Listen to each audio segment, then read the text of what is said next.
telling me to go where I can.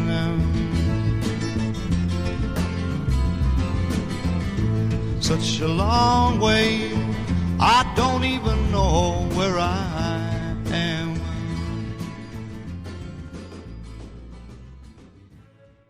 Hello and welcome to episode number 1 of the Light in the Attic podcast. It's only taken us about 13 years, believe it or not, to get to this point.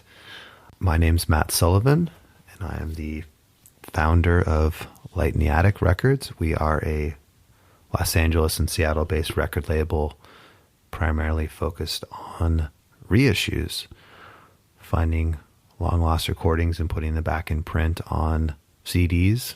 Yes, people still buy those, bless their souls, vinyl, and digital. Over the years, we put out about 150 titles from artists such as Karen Dalton, Jim Sullivan, Serge Gainsbourg, and Jane Birkin. Lots of comps such as Native North America and country funk, and many other things over the years. This is the first episode, so we're excited to do these more often. The goal is to touch on some of the stories behind these releases. And on this episode, we're going to talk about our upcoming Record Store Day releases. That's the annual holiday celebrating the joys and love of the record store. This year's Record Store Day is on Saturday, April 18th, 2015. So today we're going to talk about what we have upcoming on that holiday. And the first release we'll be discussing is the Shogun Assassin soundtrack, which came out originally in 1980. We'll also be touching on our upcoming reissue of Willie Nelson's Teatro, an album he recorded with Daniel Lanois in a Oxnard, California movie theater. And we'll also be chatting about the annual Light in the Attic zine with the editor of the zine, Lydia Hyslop. So thanks for joining us. And without further ado, Shogun Assassin. Return to the vanished kingdoms of ancient times.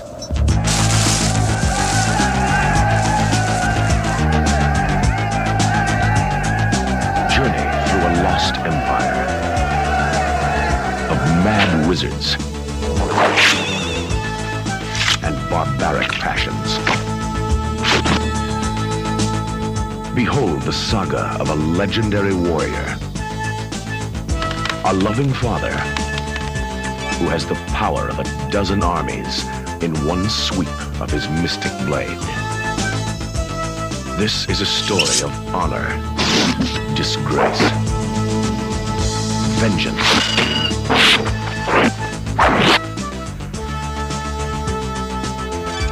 massacre, and a man who became a demon. Shogun Assassin. Once, he was the greatest of the magnificent samurai. Now, he hunts the evil lords who butchered his wife and stained his honor. One man and one child defy the most notorious masters of death on the planet. Like father, like son, meets the greatest team in the history of mass slaughter.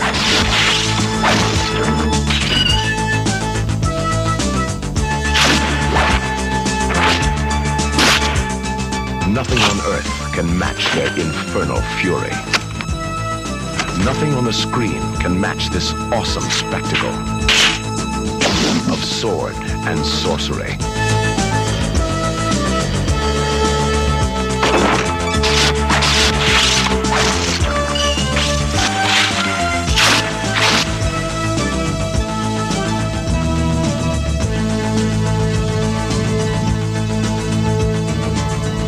Shogun Assassin.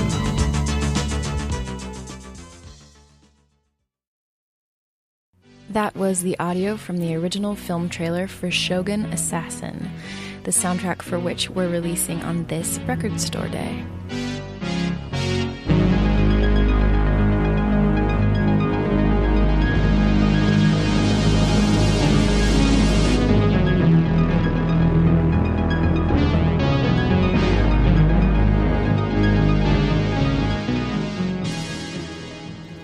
That was a little snippet of a track from Shogun Assassin called Eyes of a Demon, just to kind of give you a sense of the futuristic, synthy, ominous electronic vibes of the album.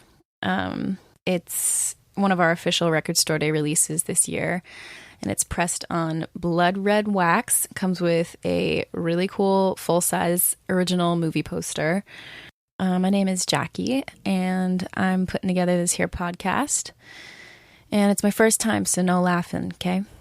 Now we're going to talk about Willie Nelson's Teatro.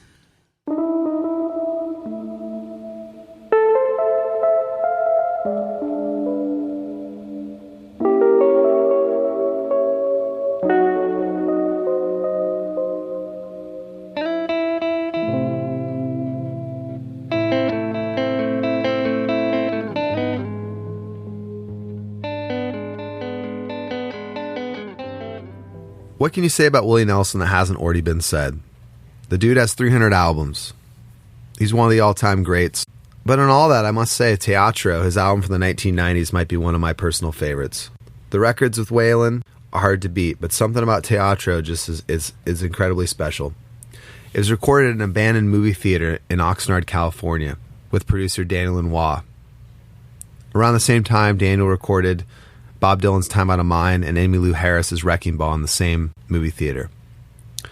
Teatro has a 9-piece backing band, including Emmylou and Bobby Nelson. For years, we tried to get Willie and Daniel on the phone, hoping that they could reminisce about the record, tell us a little bit about what happened, how it all went down. The quality is total shit, so bear with us. But finally, Willie and Daniel were kind enough to talk to myself and Patrick McCarthy, who's a project manager here at Light in the Attic. We thought this would be a good moment to play the recording. So here it is. Hang on one second. I'll patch Willie through to you. Hang on. Hey, Daniel. How you doing?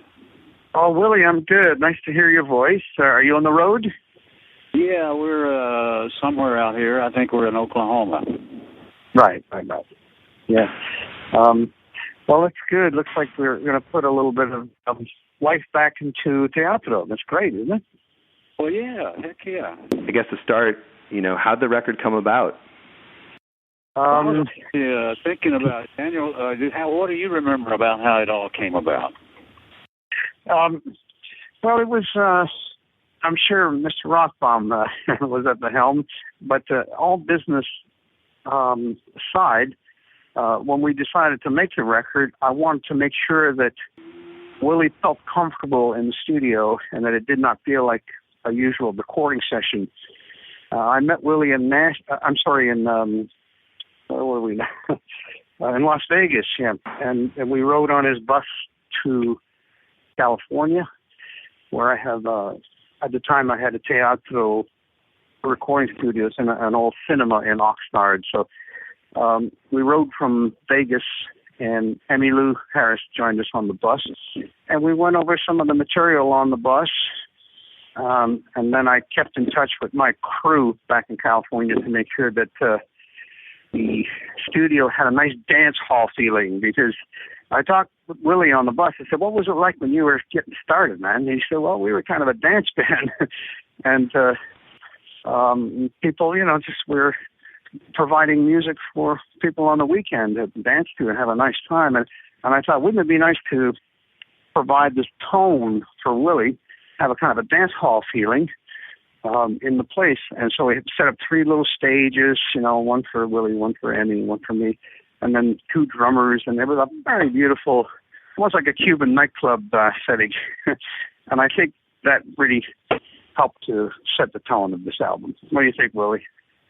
Yeah, exactly. And, of course, Emmylou was fantastic.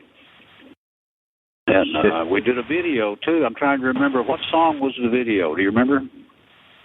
Well, we filmed the whole thing with Wim Wenders. Yeah, that's right. Wenders. And that's beautiful there's film. A whole film. That's a beautiful film that goes with the whole thing, and it never got aired a lot. But maybe we should try and knock on somebody's door and say this is a good time to play the film. You're absolutely right. Yeah, I think it deserves to have a chance out there. Yeah, but it was a lovely it was really a lovely, harmonious process. We were, I was happy to be on Willie's bus, and we were just chilling and working out the songs. And so when I got to the destination, I made a decision to ask Willie to be. The theater had a nice parking lot, so there was plenty of room outside. We sort of camped out outside. Willie had his trailer there, and I just wanted to make sure that we didn't burn out Willie. So I said to him, just don't even be in the studio. You stay on the truck. I'll come out and get you, so that when you come in, everything's going to be fresh. So I was rehearsing the band on the inside, and when I felt like it was the moment of strike, I'd go out and get Willie, and then we cut out in 1 or 2 takes. we did that whole record in 4 days. Wow. Well, when you're having fun, it don't take long. Well said. Well, that's great. And Willie, what are some of your good memories of the album and the recording sessions? Well, I remember that we had some great rhythms there. I think 2 drummers and maybe a couple of bass players. Other than I'm not sure who all played bass. Did we have two or just one? No, Willie. I played the bass. I overdubbed the bass after. So we had the 2 drummers, and then we had 2 keyboard players. We had Aaron Embry, and then one for Aaron Embry, and then from Toronto, a guy named Brian Griffith on the guitar, the great slide player. And I think bass players make too many mistakes. So I knew the arrangement, so I overdubbed the bass myself. Well, it turned out great. I liked it. I think it should have had a bigger, run back there. It was kind of quick. It came and went pretty quick, but maybe it'll get another shot. Yeah, maybe it'll get another shot. And Willie, you're absolutely right. There was a very rhythmic foundation that we laid out, which was pretty sweet because there was 2 great drummers, Victor Indrizio and Tony Mangurian. There was some kind of genius inviting these 2 guys because one is a left-handed drummer and the other one is a right-handed drummer, so they could sit at one big drum kit together and not get in anybody's way. That's great. And so the one guy's hi-hat on the left, the other guy's on the right, so it was pretty fucking funny. But because they were literally sitting together, the rhythms were locked, and so we had some very nice grooves going, and I know it's hard to describe the full sensation of it, but one thing for sure is the theater where we shot it too was perfect. It was a great feel, and it was like a big nightclub or dance hall. Yeah, exactly. Something. If all this is Patrick, I just wanted to jump in and say one of my favorite songs on the record is one that you wrote, Daniel, the song "The Maker," and it's so cinematic and big. Yes. Well, the good thing about "The Maker" is I thought it was a good song for Willie because it gave him an opportunity to play with the phrasing because the lyric lines were quite brief. Oh, deep water, black and cold like the night. So it's not a soaring melody. It's more of a stabbing melody. Mm-hmm. And I think that really suits Willie's way of looking at vocal phrasing. So, Willie, thanks for doing the song, man. Well, it was a lot of fun to sing. Beautiful song.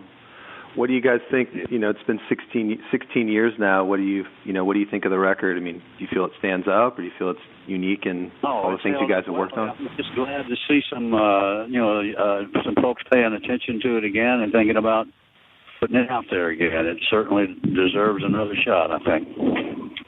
Yeah. And what about any? Go ahead. Is it 16 years already? Yeah, 1998. Oh boy. Well, listen, man.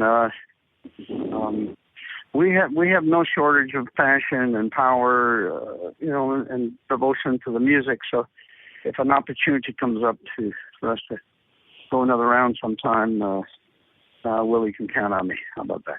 Well, count on me too. I'd love to do it. Sounds like a good plan. That was our next question. So thank you. Yeah. Well, we're only ever driven by quality and magic. I mean, we hope to get it, and what about any? Helps. Go ahead. Sorry. No, it helps when people are talented. So we had a little bit of an advantage. I think we had Mr. Nelson in there on the vocals, so we had a pretty good chance. And any thoughts, Willie, of maybe performing the album live one of these days? Well, that would be great. I would be glad to do that sometime once, if it comes out and we can promote it some way and showcase it. I think that would be a good idea.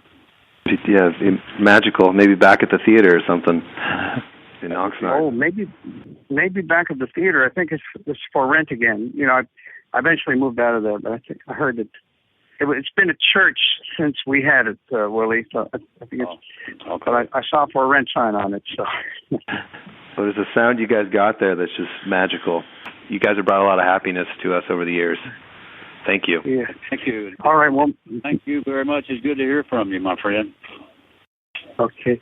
Thanks so Willie, much. Nice to hear your voice, and I'm looking forward to putting a little bit of juice back into teatro. So, you get any additional ideas? Give me a call, okay? All right. Same to you. Thanks so much. Lovely. Mark, thank you so much for your time, guys. Thanks, guys. Bye. Bye-bye. Good night. The sun is filled with ice and gives no warmth at all. The sky was never blue. The stars are raindrops searching for a place to fall. I never cared for you.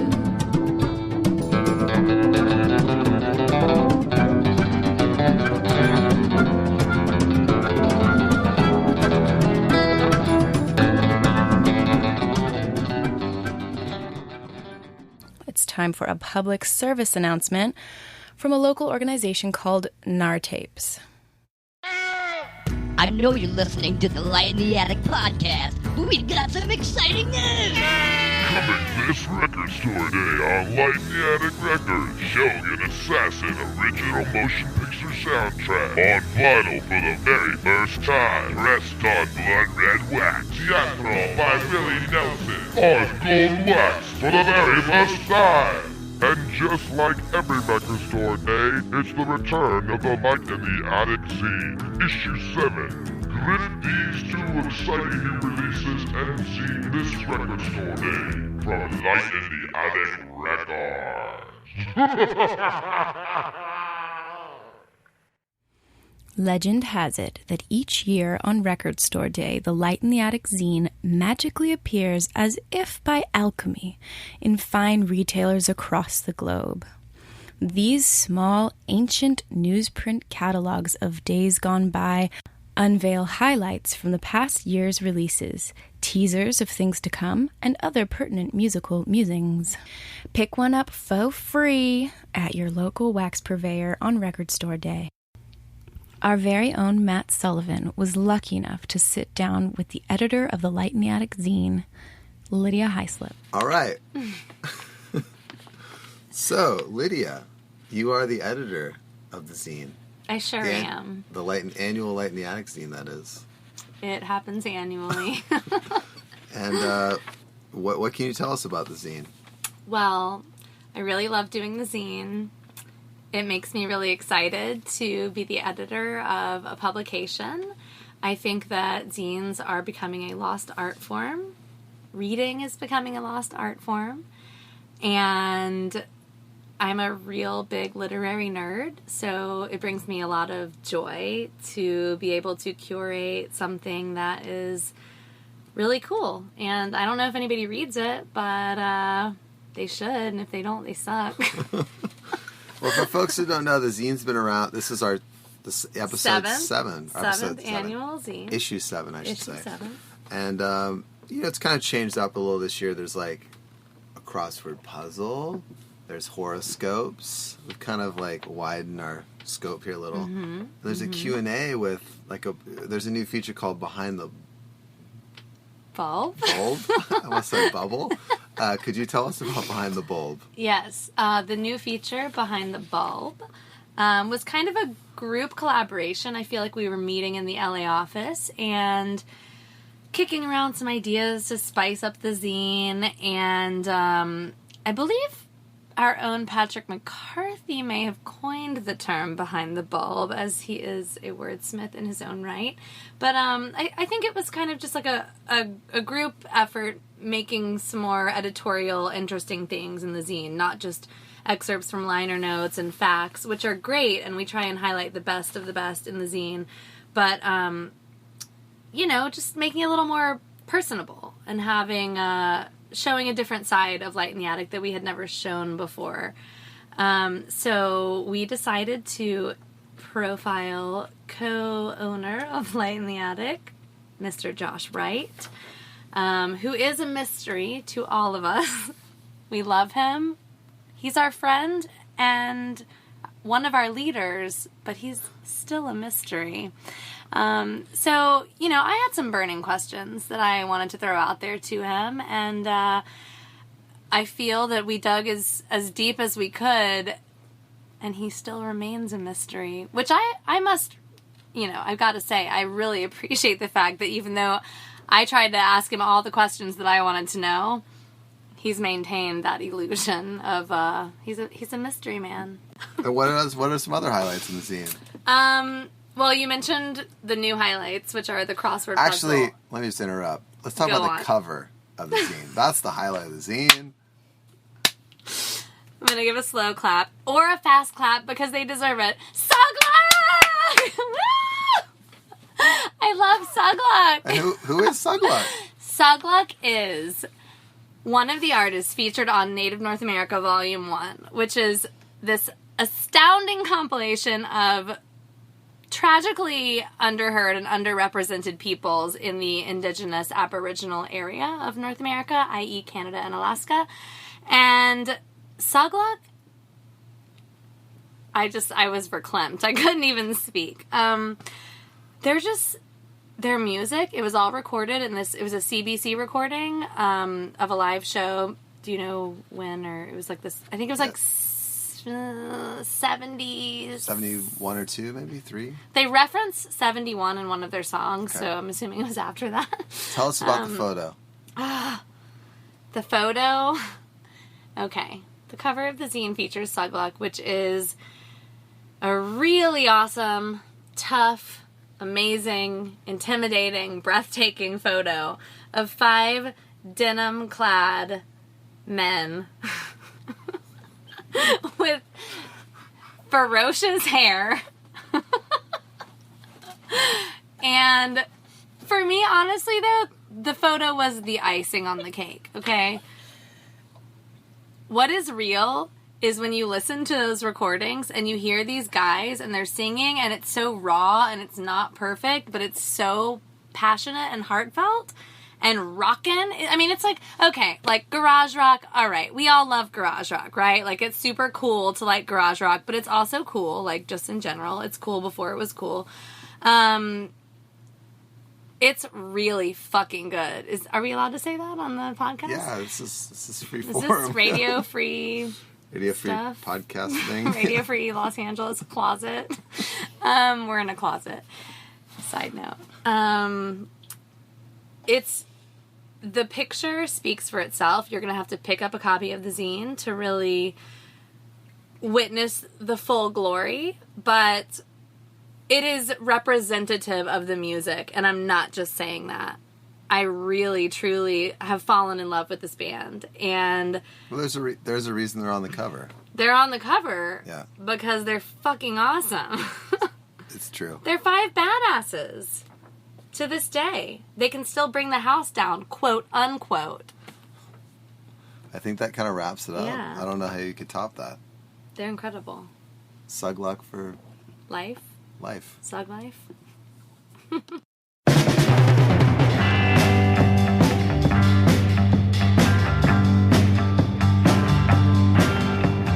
think I'll write a song different song for you.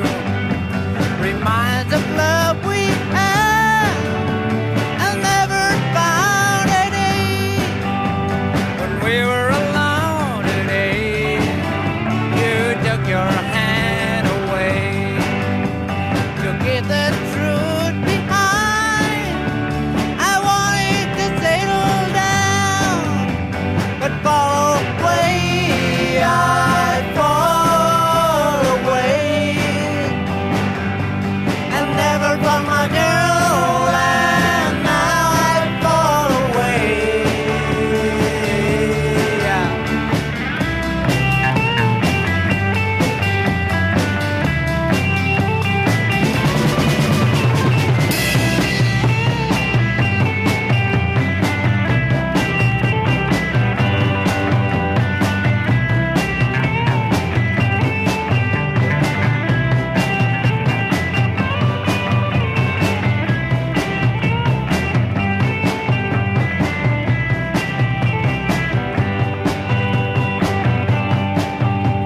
Remember life we led back summer '71. We used to take the time for a day and fly away.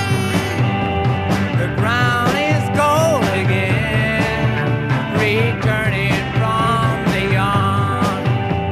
I never found my mate, and now I fall away. But fall away, I fall away. I never found my girl, and now I fall away.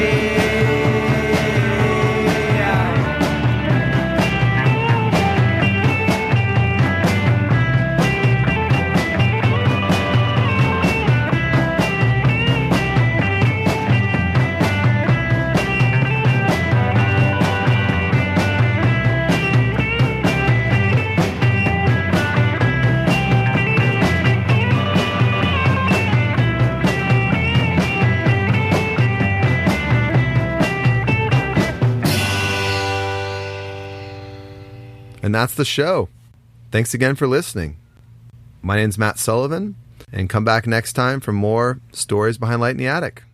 Be sure to check out the NAR Tapes podcast, NAR FM TGIF, and their new shop in Highland Park, Los Angeles. Thanks for listening.